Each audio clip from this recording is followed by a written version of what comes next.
What's happening today is Kiribati celebrating the International Women's Day. So we're joining with the international world. And it is a very important day to us since it's a time when we can get all the women together to celebrate this wonderful event. The International Women's Day. Ponte pong ngari angkoa. Ikan kinaya kiyay. Tokan kaya ini. Hindi nanon tayan ka nga ay kasan ka itaramangay. Inanon tedi kitawana matawana. Although International Women's Day is a recent happening in the Kiribati calendar, we are today launching a week of activities to celebrate the 100th anniversary of the first ever event. This year, the UN has laid emphasis on women's access to education, science and technology. In several Pacific countries, modern technologies have made a considerable difference to the lives of women. But under our local situation, the costs for mobile telephones and the internet are way beyond the reach of most. And you can click on that and there's more on Kiribati. So the problem is getting access to these important information. It needs to get into the communities. Sometimes a lot of these information are set up on Tarawa, on the main island, and there's no access to the outer islands.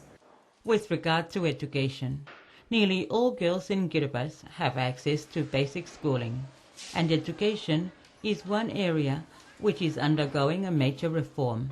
Education is a priority under the Partnership for Development, and women will benefit a lot from the education policy under this program.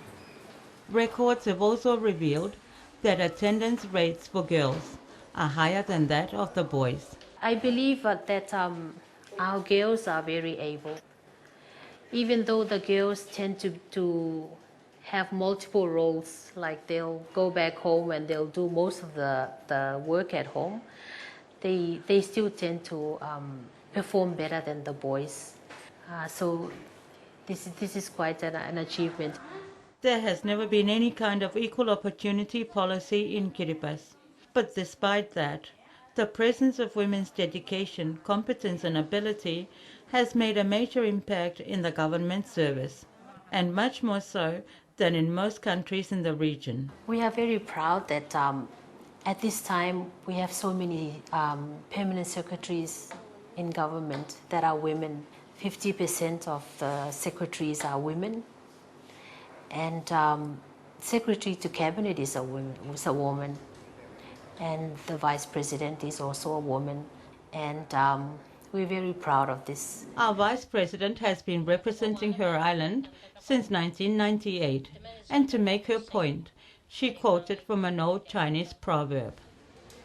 To plan for a day, catch a fish. To plan for a year, plant rice.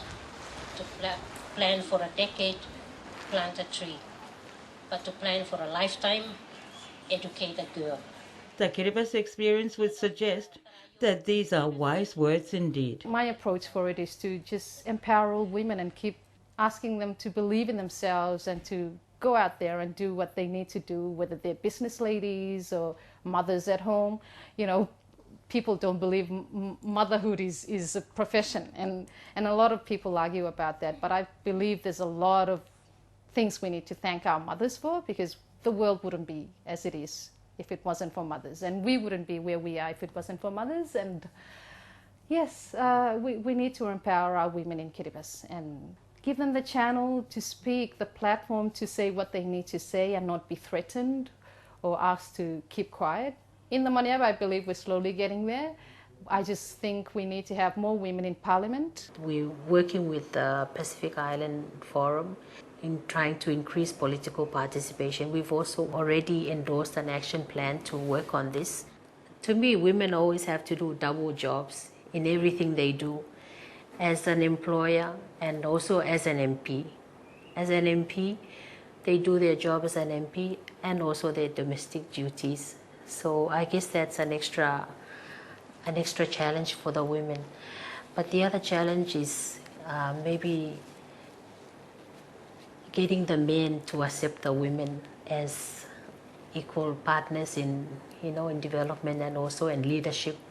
Australia believes that gender is a cross-cutting issue, and it actually can impede on all development sectors within our development programs, and therefore it has made it a compulsory, thing for all our designs in our programs and in our aid development work that gender issues are considered in all aspects. At a second function, to mark the actual anniversary, the local World Health representative quoted from a speech by his Director General. The theme this year, equal access to education, training and science and technology, pathway to decent work for women. I mean, you realize also when I look around in the hospital, the traditional roles still prevail, that the women are nurses and the males are doctors. There's a lot to catch up. When women and girls do not have equal access to these determinants of health, education, employment and health system have failed them. It is time we stop failing women and girls. Maternal mortality rates and HIV rates among young women are still too high. Kiribati is one of the poorer countries of the Pacific. This, combined with major overpopulation and few employment opportunities, can lead to very limited options for women and girls. Increasing instances of poverty and chronic overcrowding can sometimes lead to extreme outcomes. Some study also showed that in the age group between 16 and 25, girls engage in commercial sex in Kiribati. And this is usually an indication that there's no other alternatives, or they do not easily find access to other forms of trying to improve their lives. I think this is an indication. Studies show that the health statistics for our women are of concern. We are experiencing serious levels of obesity, diabetes, heart disease and cervical cancer. But the results of a survey on gender-based violence and child abuse revealed some startling results. The result came out and it actually confirmed that there is an alarming rate of domestic violence in Kiribati.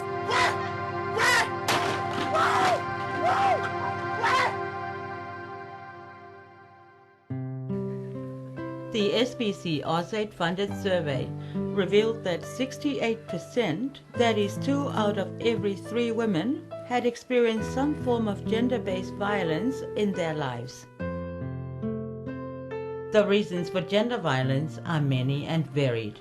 But in the meantime, how do we move to a more peaceful situation like this?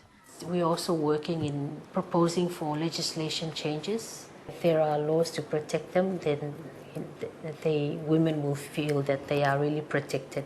We have supported government of Kiribati in finalizing the elimination of violence against women policy. This work has resulted in 2 pieces of draft legislation being presented to Cabinet.